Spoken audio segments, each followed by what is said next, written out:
हम जाहिल हिंदू हैं। ऐ मुसलमानों, अगर हिम्मत है तो जैसे हमने सीरियल बना करके हिंदुओं को बताया, आप प्रॉफिट मोहम्मद की जिंदगी पे पूरा सीरियल बनाइए और देश के हिंदुओं को बताइए कि प्रॉफिट मोहम्मद के बारे में क्या झूठ बोला जा रहा है, क्या गलत बोला जा रहा है।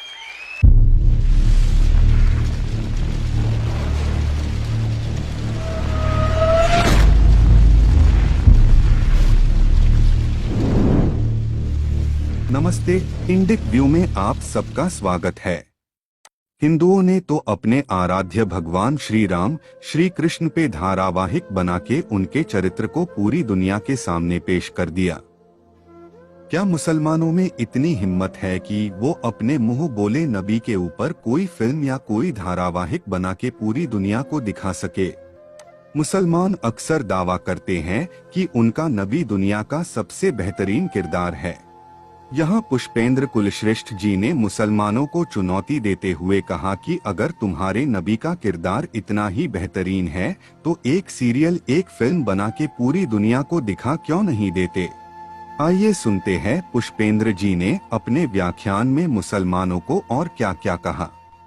जितना तुमने पढ़ा है कुरान, उतना ही मगनवैरिया की डंडी मार मार के मौलाना जी ने मुझे भी पढ़ाया है।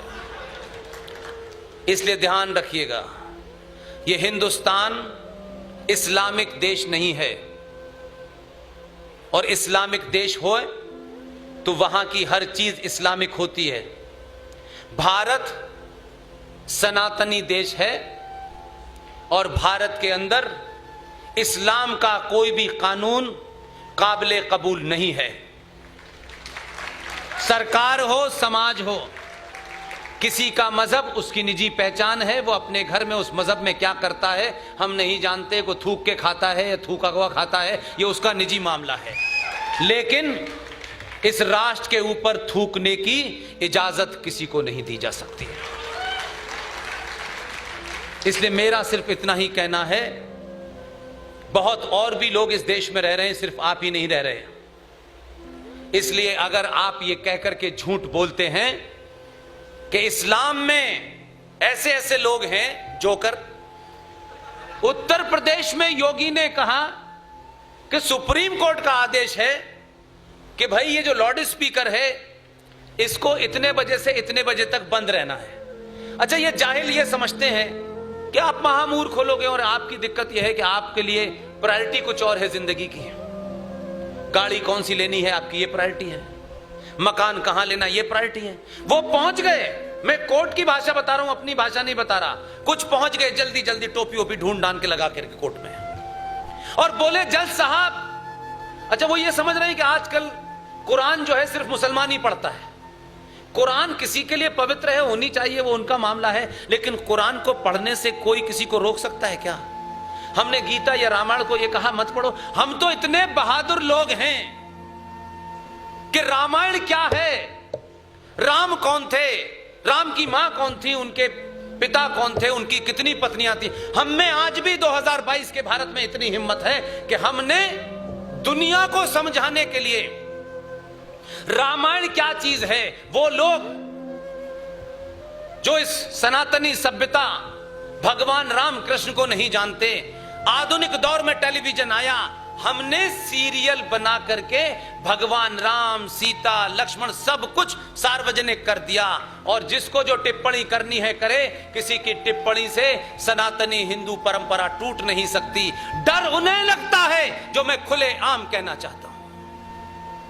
बहुत लोग इस देश में कहते हैं इस्लाम के बारे में झूठ फैलाया जा रहा है, इस्लाम में ये नहीं हुआ था, वो नहीं हुआ था, मोहम्मद साहब की शादियां इतनी हुई थी। हम कह रहे हैं हमें कुछ नहीं पता, हम जाहिल हिंदू हैं। ऐ मुसलमानों, अगर हिम्मत है तो जैसे हमने सीरियल बना करके हिंदुओं को बताया, आप प्रॉफिट मोहम्मद की जिंदगी पे पूरा सीरियल बनाइए और देश के हिंदुओं को बताइए कि प्रॉफिट मोहम्मद के बारे में क्या झूठ बोला जा रहा है, क्या गलत बोला जा रहा है। हम कह रहे हैं, हम अज्ञानी हैं, हो सकता है हमें ना पता हो सकता है कुछ आप मिस इंटरप्रेट कर गए हो सकता है कुछ नफरत के कारण लोग आपके बारे में झूठ बोलते हो। आप क्यों नहीं ऐसा काम करते कि इन बेवकूफ हिंदुओं को जो रोज सवाल उठाते हैं उनकी कभी पत्नियों पे सवाल उठाते हैं, कभी जंगे बदर पे सवाल उठाते हैं, और फिर आप कहते हैं Islam is the religion of peace. आप कहते हैं Islam is the religion of peace. तो हम ये सवाल पूछते हैं आपसे, अगर ये Islam is the religion of peace था तो प्रॉफिट मोहम्मद के दामाद इमाम अली की हत्या आरएसएस ने की थी क्या? मस्जिद में उनकी हत्या किसने की थी? प्रॉफिट मोहम्मद की बेटी बेबी फातिमा की हत्या किसने की थी? प्रॉफिट मोहम्मद के नवासों को कलमा पढ़ पढ़ के करबला के मैदान में गर्दनें किसने काटी थी? रामलाल श्यामलाल ने काटी थी। पहला खलीफा अबू बकर से लेके उस्मान और उमर, इनकी हत्या किसने की थी? बीजेपी ने की थी। अगर ये सब गलत है, जंगे बदर के वक्त कौन सा महीना चल रहा था? ये हम सब लोग अज्ञानी लोग अगर हम गलत बात कह रहे हैं तो हमारे ज्ञान में कुछ इजाफा करके आज के दौर के जितने भी चीजें हैं, आप भी एक सीरियल बनाएं, आप भी प्रोड्यूसर हो, आप भी एक्टर हो, आप भी सब कुछ करें, कहीं कोई काफिर उसमें जाकर के गड़बड़ ना कर दे, दूर रखें हमें, लेकिन सीरियल बना करके इस देश के जाहिल हिंदू को बता दें ताकि उसके बाद कोई हिंदू उनकी शान में गुस्ताखी न कर सके। करिए। ये तलक तलक ये वहां है, ये देवबंद वाले कुछ कहते हैं, बरेलवी वाले कुछ कहते हैं, अहले हदीस वाले कुछ कहते हैं, शिया कुछ कहते हैं, सुन्नी कुछ कहते हैं। आपने दुकानें खोल रखी। एक कहता है कब्र होनी चाहिए, एक कहता है कब्र नहीं होनी चाहिए।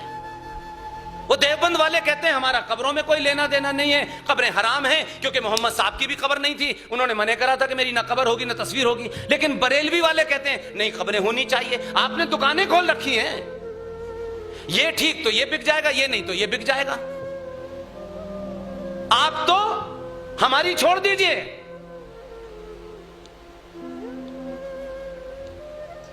इमाम अली के मानने वाले जो उनको मानते हैं, जो बीवी फातिमा को मानते हैं, कितने साल हो गए? 1400 साल पहले फजर की नमाज में उनकी हत्या हुई, मस्जिद में उनकी पत्नी की हत्या हुई, बच्चों को गला काट के मारा गया। तब से लेके अब तक दुनिया में जहां जहां शिया हैं जो इमाम अली को मानते हैं, आज भी मुहर्रम मनाते हैं इमाम अली की याद में, और जिन्होंने मारा था उनके बारे में बुरा भला कहते हैं। याद रखते हैं 1400 साल पहले किसने हजरत अली की हत्या की थी। जो मोहम्मद के सगे ना हुए, जो अली के सगे ना हुए, जो बीवी फातिमा के सगे ना हुए, वो आपके सगे होंगे। फिर आप कौन से भाईचारे की बीमारी में लगे हुए हैं? ये भाईचारा भाईचारा मुझे बताएं। अरे भाई, जिन्होंने प्रॉफिट के दामाद की हत्या करी, बेटी की हत्या करी, वो आपसे संबंध रखेंगे कश्मीर में? लेकिन तुमने कश्मीर में जो मस्जिदें बनाई, उस मस्जिद के अंदर हथियार इकट्ठे किए, मस्जिदों से नारे लगाए, गए कश्मीरी हिंदू पंडितों, या तो मर जाओ, या कन्वर्ट हो जाओ, या भाग जाओ। मस्जिदों का सहारा आपने लिया। आप बीमार हैं, हम बीमार नहीं हैं। इससे मस्जिद की तुलना मंदिर से नहीं हो सकती। ये जो पाखंडी कुछ लोग गेरुए बस पहन करके टीवी पे आ जाते हैं, हम ये करेंगे, हम भाईचारा फलाना चारा, 2 कौड़ी के 4 फॉलोअर नहीं है, लेकिन देश की तकदीर बदलने के लिए टेलीविजन पे बड़े बड़े ज्ञान देते हैं। मंदिर जब मंदिर कहलाता है जब उसमें विधि विधान से मूर्ति में प्राण प्रतिष्ठा की जाए। मस्जिद अल्लाह का घर इसलिए नहीं है कि अल्लाह तो सब जगह है। मस्जिद नमाज पढ़ने की जगह है। इस्लाम में मस्जिद का कोई पवित्र स्थान नहीं है। जहां प्रॉफिट मोहम्मद और उनका पूरा परिवार था, वहां हजारों मस्जिदें रोज तोड़ दी जाती हैं। कभी कोई सड़क चौड़ी करनी है, कभी कोई होटल बनना है, लेकिन भारत का मुसलमान भाईचारे का मक्कारी का झूठ भी बोलेगा और बाबा विश्वनाथ के सर के ऊपर मस्जिद बना के बैठेगा क्योंकि हम यही नमाज पढ़ेंगे। ये नमाज नहीं पढ़नी, तुम्हें इस भारत के सनातनियों को जलील करना है, और सनातनियों ने जलील होना बंद कर दिया है। सच बात बोलिए, किसको कितनी अच्छी लगे या ना लगे, बात सच रहनी चाहिए। इसलिए ये लड़ाई कोई ऐसी लड़ाई नहीं है जो किसी को मारने से समाप्त हो। ये एक जहरीली बीमार मानसिकता है, इसका आपको सामना करना ही पड़ेगा। अगर आप कोविड के लिए दवा ढूंढ सकते हैं तो इस्लामिक जिहाद की दवा भी आप ही को ढूंढनी है। ये जिहाद इसमें घुस गया है, बार बार कहा गया, शुरू में भी कहा गया, कर्नल साहब ने भी उसका जिक्र किया, आतंकवाद का धर्म, आतंकवाद का धर्म। मैंने बनारस के अंदर 5 साल पहले कहा था कि आतंकवाद का धर्म नहीं होता, आतंकवाद का मजहब होता है। और मजहब का पता अगर किसी को नहीं चल रहा है तो मैं बता देता हूं, आतंक का मजहब है इस्लाम।